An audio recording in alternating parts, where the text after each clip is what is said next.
Noticiários alarmantes fazem graves alertas sobre o perigo que se avizinha se não fizermos nada para conter o avanço do aquecimento global e as mudanças climáticas.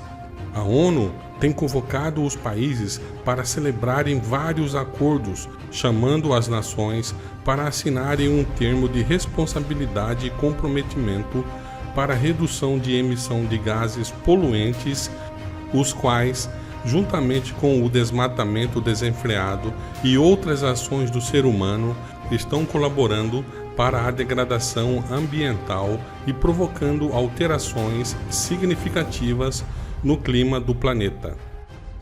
Milhares e milhares de pessoas têm saído às ruas para protestarem contra as autoridades que não fazem nada para conter as ações responsáveis pelas mudanças climáticas.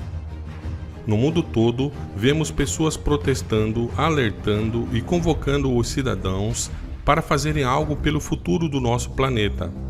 Igrejas, escolas, sindicatos, ONGs e outras instituições estão alertando para uma iminente e grave crise mundial, com catástrofes ambientais sem precedentes na história, caso não seja feito algo a respeito agora, com a máxima urgência. Falam inclusive que só temos 12 anos para agir. Bem, é muito interessante ver a preocupação das pessoas em salvar o planeta e o meio ambiente, pois é onde vivemos e viverão as futuras gerações. Mas o que os cientistas especialistas em clima têm a nos dizer sobre as mudanças climáticas e sobre o aquecimento global? Bom dia a todos. Bom, sou Ricardo Felício, sou meteorologista e também gosto da geografia. E da parte da geografia que eu mais gosto, além de todas as áreas físicas, é de geopolítica. E aí, praticamente, eu vou simplesmente colocar... O professor Molion já passou a autoestrada, ele esqueceu uns buracos, eu vou tampar só esses buracos. Porque, realmente, hoje, 31 anos depois, sem a apresentação da evidência científica, a gente ainda está comendo desse prato, alguma coisa está muito errada. 24 conferências já, né? Bom, então, por isso que eu coloquei mudanças climáticas, sempre eu coloco entre aspas, porque tiraram aspas, virou uma entidade, né, que a gente tem religiosa, né, é uma questão apenas geopolítica. Porque tudo que a gente está vendo na área de meteorologia e de climatologia geográfica, 2 escolas dizem não, isso está errado, por favor. Tá? Então, o objetivo da nossa palestra é apresentar a fragilidade da hipótese. Não é teoria do aquecimento global. Sinto muito. Por quê? Porque uma teoria tem que fazer evidências. Esses caras até hoje não trouxeram. O que mais a gente viu é falta evidência científica. Então, está no mundo da fantasia, as hipóteses. A gente pode pensar o que a gente quiser, tá? Do aquecimento global e a discrepância. Então, quando o cara ainda fala mudança climática, aí ele está fugindo da realidade completa, porque mudança climática é qualquer coisa. É qualquer coisa. Tá? E quando a ciência já antecipa a sua variabilidade natural, a ciência já fala, não, o clima vai mudar sempre, para cima, para baixo, para a esquerda, para a direita, não interessa. Falar mudança climática é pleonasmo. Tá? Demonstrar que não existe uma agenda climática, sinto muito. Não tem essa agenda climática. Isso aí é uma distorção científica que está tendo o quê? Uma serventia, e é essa serventia mesmo que a gente tem que estar atento. Qual que é? Legitimação de ações geopolíticas. Porque é lindo falar sobre clima. Quem aqui entende de clima? Por favor, levante a mão. Eu também não levanto a mão, a gente vai levantar a mão, professor meu, porque a gente vai demorar, a gente sabe um pouquinho, mas será que a gente sabe tudo? Por exemplo, das nuvens, a gente vai ver que não sabemos. Tanto é que os modelos do IPCC, alguns modelos, quando são rodados, fazem o planeta virar uma bola de neve, pessoal, porque joga toda a energia para fora. Outros fazem ele virar uma estufa gigantesca, porque o vapor de água segura a energia. Nem eles sabem. Nem eles sabem. Nós vamos mostrar um pouquinho dessas coisas para vocês. Então, serve então de legitimações geopolíticas e, olha só, imposições de agentes internos à nossa pátria Então tem gente aqui dentro também que está fazendo isso, e agentes externos sobre, sim, a nossa soberania. Tá? E principalmente pegar o desenvolvimento do Brasil, a parte da população e dos nossos sistemas produtivos. A parte da população e dos nossos sistemas produtivos. A parte da população e dos nossos sistemas produtivos. A parte da população e dos nossos sistemas produtivos. Então eles colocam essa afirmação, que é o CO2, inclusive o humano, que é a forçante do clima do mundo, contra o Sol, contra os vulcões, contra os oceanos. Então, pela hipótese deles, o CO2 é o agente que controla o clima da Terra. E, para se falar qualquer coisa de clima, eu preciso ter, no mínimo, 2 variáveis. Pode ser a temperatura média do ar mensal, mas, obrigatoriamente, eu preciso ter os totais pluviométricos do mês. Eu quero saber energia e eu quero saber água. Então vejam que o IPCC só trabalha com temperaturas. Isso não significa nada para nós. E agora, você coloca aqueles 16,5 das terras nativas, 663. Né? Está quase chegando no número do capeta, certo? 666 daqui a pouco. Está quase chegando no número do capeta, certo? 666 daqui a pouco. Aquecimento global é uma fraude. E aí, na hora que a gente volta para a nossa equação, estava aqui, né, bonitinha, o que eles estão mandando a gente fazer, por favor? Logo, precisamos salvar o planeta. Né? E como é que a gente salva o planeta? É toda essa relação geopolítica que o senhor estava explicando. Né? Precisamos mudar tudo, aquela mentalidade de destruir tudo e começar do zero. Né? Certo? Os métodos de produção, o consumo, os métodos de produção, o consumo, os métodos de produção, o consumo, os métodos de produção, o consumo, a forma como a gente existe, com regras de conduta de como devemos proceder e viver. Bom, a esta altura você já percebeu que alguém está preocupado em regular a vida das pessoas, principalmente os meios de produção e o consumo. Então, vamos deixar bem claro aqui alguns conceitos somente para que depois não haja dúvidas. Quem produz quer vender algo e quem consome, compra. Logo, quando ouvirmos falar aqui sobre produção, sistema de produção, sistema produtivo, etc., vamos entender como vender. E quando ouvirmos a palavra consumo, entenda-se comprar. Então, produção e consumo significa a relação comercial de venda e compra, de vender e de comprar. Certo? Muito bem. Agora, se o aquecimento global é uma farsa, se as mudanças climáticas são um embuste para a implantação de um sistema mundial de controle financeiro, social, etc., quem será estar por trás disso tudo? A quem interessa levar o mundo todo ao engano, a uma fraude de tamanha magnitude, somente para poder legitimar a criação de um governo mundial interessado em regular o sistema de produção e consumo dos países? Agora, será que esse sistema de controle mundial que pretende impor tal regime poderá eventualmente determinar quais serão as regras para as pessoas poderem participar desse mercado, tanto produzindo como consumindo? Isto é, quem poderá vender e quem poderá comprar? Bom, a Bíblia nos revela no livro do Apocalipse, capítulo 13, que nos últimos dias haveria 2 principais agentes atuando no cenário político mundial com superpoderes para impor regras e sugerir ações dos países, preparando o mundo para os últimos eventos antes da volta do Filho do Homem. Eles são o barro e o ferro da estátua do sonho do rei Nabucodonosor. O barro, um poder religioso, e o ferro, o poder do Estado. Um que surgiria da Europa e o outro que surgiria de um novo continente. Então, ela relata que o poder representado por um país que está localizado no continente recém-descoberto criaria um sistema mundial para obrigar as pessoas a receberem um sinal que simboliza a autoridade do poder que surgiria da Europa, o barro, isto é, o poder religioso.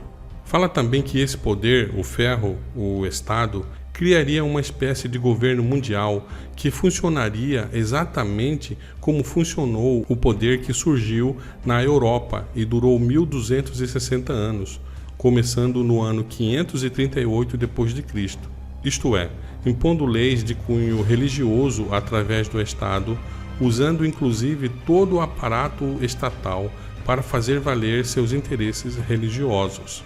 Fala ainda mais que esse governo global, que vai refletir o caráter do poder religioso como se fosse uma réplica dele, controlará o sistema financeiro mundial, determinando que só poderá comprar e vender os que receberem o sinal que simboliza a autoridade do poder eclesiástico.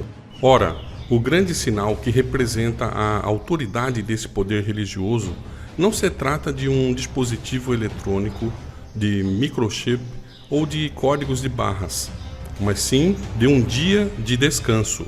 Agora, é muito importante notar que no mundo todo, nenhuma outra entidade tem tanto interesse nesse assunto de mudanças climáticas como o Vaticano. O Papa Francisco, inclusive, publicou já há alguns anos atrás um tratado, um documento chamado Laudato Si, no qual demonstra claramente sua preocupação em salvar o planeta, que está sofrendo com as mudanças climáticas causadas pela ação do homem. Sua preocupação também para com os mais pobres e conclama a população mundial para praticarem várias ações em favor do bem comum, visando conter essa atual degradação, pois todos estamos morando nesta grande aldeia global. No capítulo 6, Educação e Espiritualidade Ecológicas, parágrafo 206 desse documento, o Papa sugere um modelo que controle a vida financeira das pessoas e empresas, a relação de produção e consumo, venda e compra, provocando mudanças no estilo de vida das pessoas, sugerindo inclusive um boicote, mesmo através de suposições, a empresas que não aderirem à causa, justificando que o ato de comprar não é meramente financeiro, vai muito além disso. Depois, sugere o domingo como um dia de repouso, um dia de descanso semelhante ao sábado, no qual encontramos descanso e vigor para nossas relações interpessoais e com Deus, como um dia para ir à igreja, e depois relaciona esse dia como um forte motivo para cuidar dos pobres, trabalhadores e do planeta. Os motivos são ótimos, excelentes, a causa é nobre, todos nós concordamos com isso.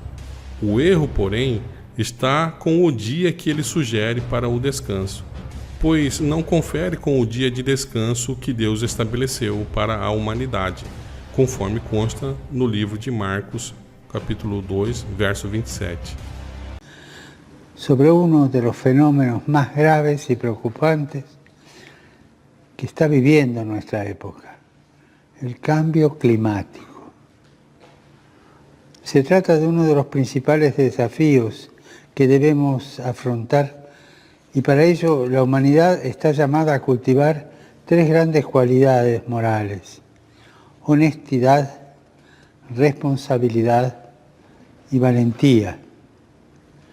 Con el Acuerdo de París del 12 de diciembre de 2015, la comunidad internacional tomó conciencia de la urgencia y necesidad de dar una respuesta colectiva para colaborar en la construcción de nuestra casa común.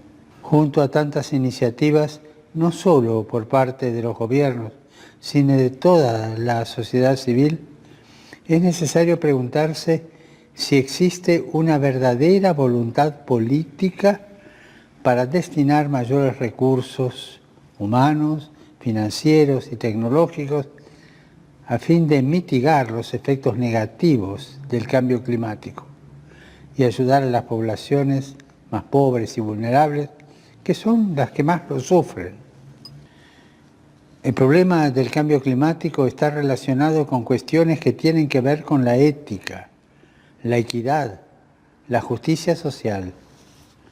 La situación actual de degrado ambiental está conectada con el degrado humano, ético y social, tal y como experimentamos cada día.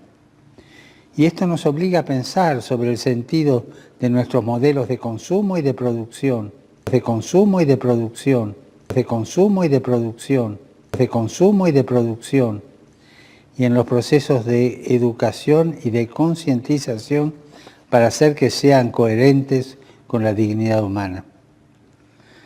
Estamos frente a un desafío de civilización in favore del bien comune. Il tempo di riposo, soprattutto quello domenicale, è destinato a noi perché possiamo godere di ciò che non si produce e non si consuma, che non si produce e non si consuma, che non si produce e non si consuma, non si compra e non si vende. Non si compra e non si vende, non si compra e non si vende, non si compra e non si vende. Para que ninguém possa comprar ou vender, senão aquele que tem a marca, o nome da besta ou o número do seu nome. Aqui está a sabedoria. Aquele que tem entendimento, calcule o número da besta, pois é número de homem. Ora, esse número é 666. Apocalipse 13, 17 e 18. Bem, a pergunta que fazemos é muito simples. Se você representasse o Estado e dissesse: olha aqui, pessoal, vocês devem vir aqui e se cadastrarem porque esta é a marca da besta. Quem não receber essa marca não poderá comprar nem vender. Quantos iriam se cadastrar? Bem, é verdade que alguns talvez, mas a maioria não. Então jamais espere que a marca da besta venha em forma do óbvio, que venha em forma daquilo que todos estejam esperando, como em forma de religião, em forma de leis religiosas ou com teor religioso. Os motivos serão outros, nunca os óbvios. Mas ninguém precisa ser enganado. É muito simples. Basta saber qual é a marca de Deus para não ser enganado.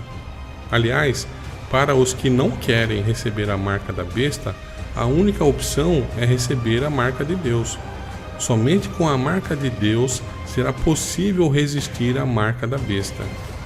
Se a marca da besta, por exemplo, fosse um chip, até um ateu ou o maior criminoso poderia se recusar ser chipado ou receber a marca da besta e mesmo assim continuar no seu estado de ateu ou de criminoso. Não mudaria nada em sua vida e ele não teria a marca da besta. Não é assim. Mas a única maneira de estar blindado contra a marca da besta será recebendo a marca de Deus, o sábado. Certamente guardareis os meus sábados, pois é sinal entre mim e vós nas vossas gerações, para que saibais que eu sou o Senhor que vos santifica. Êxodo 31, 13. Entre mim e os filhos de Israel é sinal para sempre, porque em 6 dias fez o Senhor os céus e a terra, e ao 7º dia descansou, e tomou alento. Êxodo 31, 17. Também lhes dei os meus sábados para servirem de sinal entre mim e eles, para que soubessem que eu sou o Senhor que os santifica. Ezequiel 20, 12. Santificai os meus sábados, pois servirão de sinal entre mim e vós, para que saibais que eu sou o Senhor, vosso Deus. Ezequiel 20, 20. Não danifiqueis nem a terra, nem o mar, nem as árvores, até selarmos na fronte os servos do nosso Deus. Apocalipse 7, 3.